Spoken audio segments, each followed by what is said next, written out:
This is The Vanessa Barrington Show.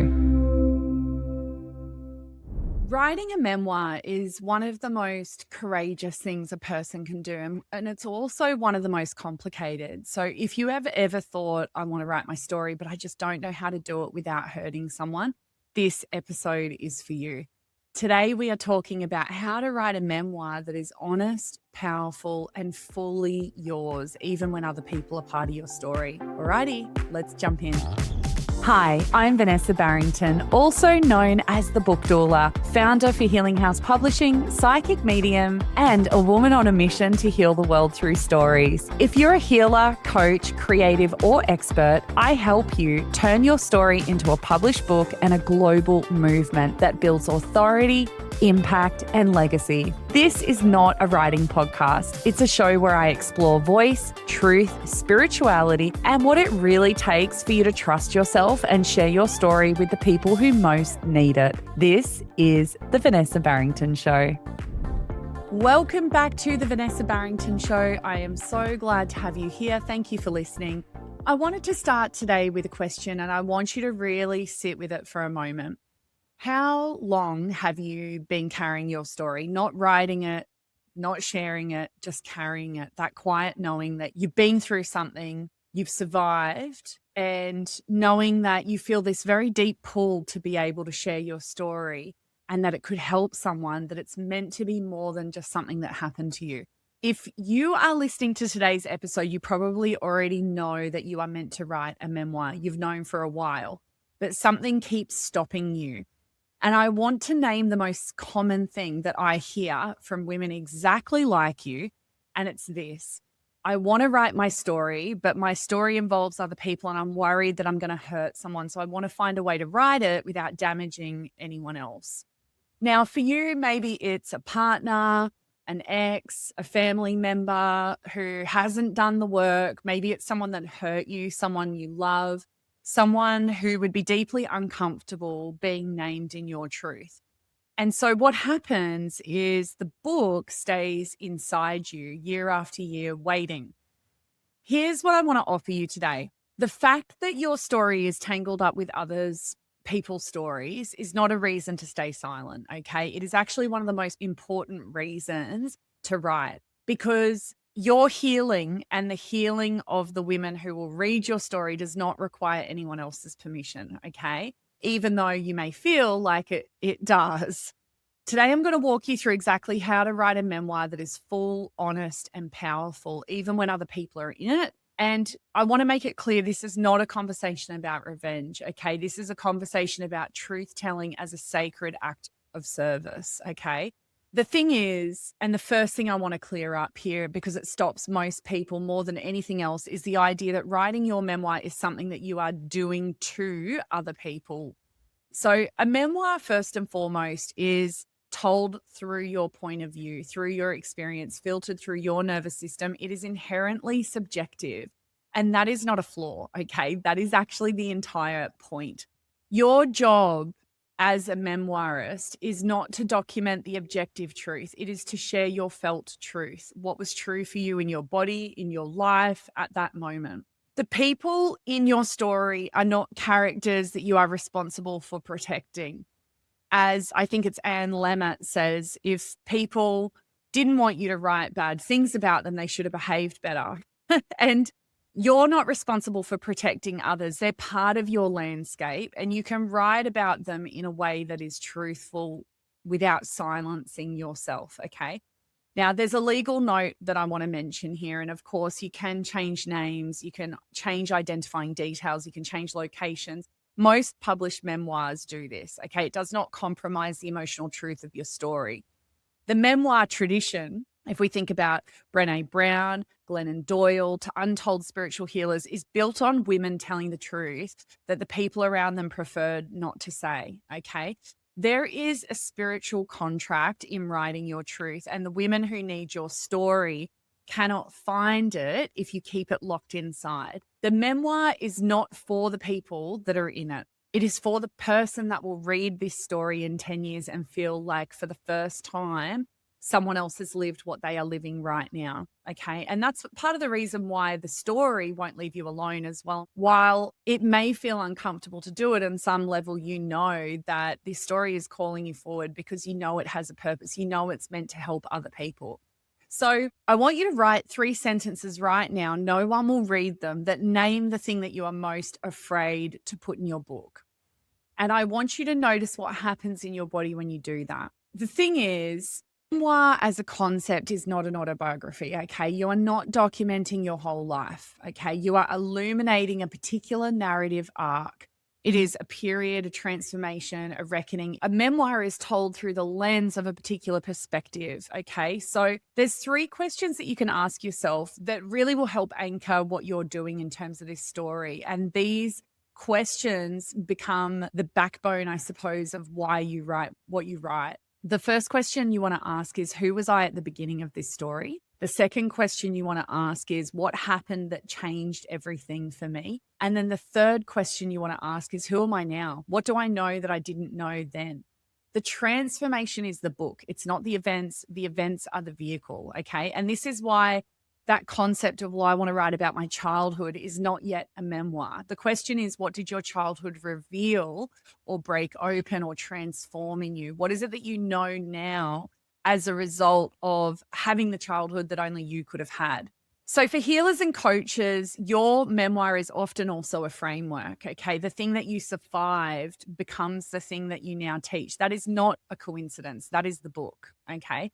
When I work with clients as a psychic medium, I often see the memoir they're meant to write before they can see it themselves. There is an energetic shape to each person's story, a through line that the mind sometimes tries to overcomplicate. If you are stuck in structure, like if you're finding it hard to figure that out, it is often because you're trying to include everything. And the book does not want everything. It just wants the essential threads. Okay. Your job is to find that thread, that macro idea, and follow it, really. Now, you don't need to write your whole life. You need to write about the part that changed you and trust that the right reader will recognize herself completely in that moment. You need to spend time on the macro idea. And that is part of the reason why, if you want to find out more about how to uncover that macro idea, go back to some of my previous episodes. But it's really important that you also understand that this is a key part of this process. I want to address the practical side of writing with care rather than censorship, because I know that some of you are nodding along and you may consider yourself a bit woo-woo and right, that you're meant to be doing this, but you still have a very specific and real concern. Like, what do I actually do about the people who might recognize themselves in my story? If you're in that place, I want to flag something. It's nuanced and it's important. Okay, there is a difference between writing with care and writing with self-censorship. Care means that you are thoughtful about how you portray others. Self-censorship means that you erase yourself to protect them. Now, there are really practical tools that published memoirists use, such as composite characters, where you might combine 2 or more people into one. Changing names, I've talked about, identifying details, whether it's like their profession or their location or their appearance, their gender, all of those sorts of things. The other thing I think as well, especially if you're writing about trauma, is really ensuring that you show what happened and how it felt rather than blaming anybody. So you take all the emotion out and you simply report, so to speak, on the scene and what happened. And recognizing as well that by nature of you writing a book like this, you're not a journalist, okay? You're not required to consolidate someone else's feelings. You're allowed to bring your own subjectivity into your writing.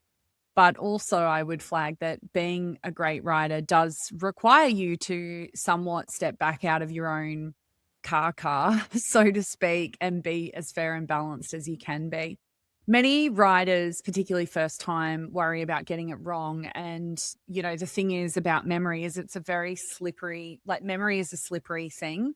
And if we're worried about getting it wrong and worried about those memories and misremembering conversations and all of that sort of stuff, I want to just invite you to recognize that standard memoir practice acknowledges this, right? That's why you have the disclaimer at the beginning of your book that this memory reflects your own experiences, your own memories, and other events or other people might be represented differently. I have sat with many women who have asked me through my mediumship work whether the people in their stories would be hurt by them telling the truth. And what I often notice and what I receive is this: the people who truly love you are not afraid of your truth. The people who are afraid of your truth are often afraid of their own, and they're also benefiting from the fact that you are silencing yourself. And that is not your burden to carry. Okay. I would say to you, look at where you're giving your power away. And the fear of hurting someone with your truth is often the voice of the person that you were before you knew your story had value.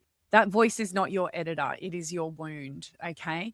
So something that you might like to do here, if this is something that you're struggling with, is identify that person that you're most worried about and write them a private letter. Like, you don't ever have to send it, but tell them what you need them to understand and tell them what it is that you want to say about what it is that happened to you. And it will free you to write what is important to you.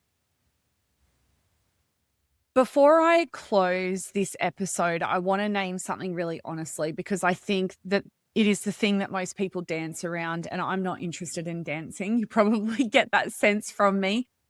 As a book coach, to me, it's so important that you speak your truth. Every year that you don't write your book, someone who needs it does not find it. That is not abstract. That is a real person in a real moment searching for exactly what you know, exactly what you've been through, and coming up empty. The version of you that never writes the book does not escape the pull to write the book, okay? You just carry it heavier. Year after year, the unwritten thing that becomes part of the background noise, a quiet, persistent, I should be doing this, I should have done that, is going to continue, and it's only going to get worse. I want you to think about what another year of you not starting this is going to actually cost you. Not in money, in identity, in authority, in the version of you that you are delaying yourself in becoming and stepping forward. You'll either have the book in 5 years or you'll still be thinking about writing it. And the fact is, there's a reason that 80% plus of the population say they want to do it, and a lot of people don't. Because the thing is, those 5 years are going to pass either way, right? But the moment that you say, I'm ready, and you step in, you will be amazed with the right support and structure, how quickly it can flow for you. So many people that come to me say, I cannot believe I waited so long. Like, the readiness they were waiting for never, ever arrived. It was simply a decision that they said, okay, I'm going to do this. I'm actually going to do this. There is an energetic cost to not writing your book that most people don't even have an awareness of, and B, don't talk about. And it's not dramatic. It is subtle, and it shows up as a low level of dissatisfaction that you cannot name. It's a sense that something in your work is incomplete. It's a quiet withholding of the full version of yourself from the people you serve. And your book is not separate from your life's work. It is actually the amplifier for it. Every year without it, that amplification does not happen. The version of you that does not write this book does not disappear. She just carries it heavier.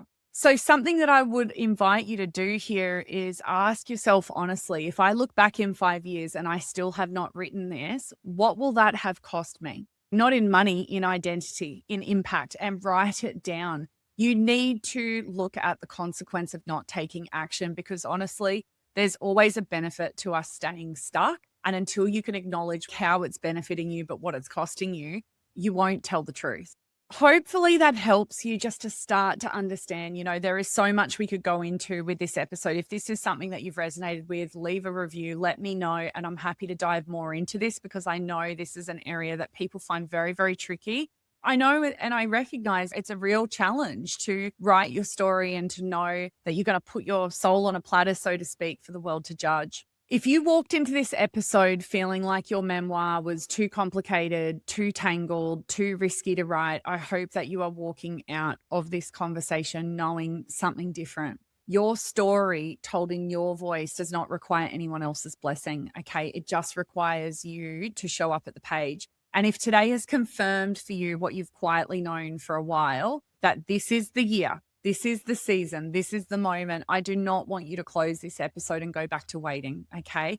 Now, the Book Doula Signature Program is going to be opening very, very soon. And this is exactly where I take other creatives just like you, healers, coaches, spiritual entrepreneurs, story carriers, people that have that drive to want to share their story and change the world.